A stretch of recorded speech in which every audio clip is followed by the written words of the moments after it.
kasi mas conservative ako in a way. Kapag meron akong nararamdaman, minsan hindi ko siya ma-express kaagad. Pag nakikita ko nang umiiyak siya, ang training ko kasi tito nung lumalaki ako, kaming dalawa lang magkasama. Kunyari, na-heartbroken siya. Meron siyang relationship, hindi natuloy. Iiyak yan sa bahay. Tapos bata lang pa lang ako nun, sasabihin ng lola ko, you be strong for your mama, ha?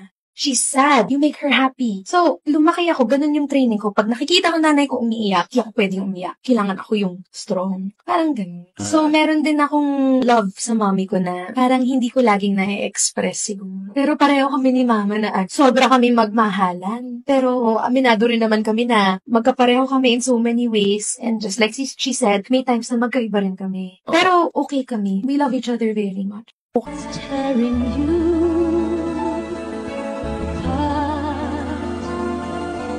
apart.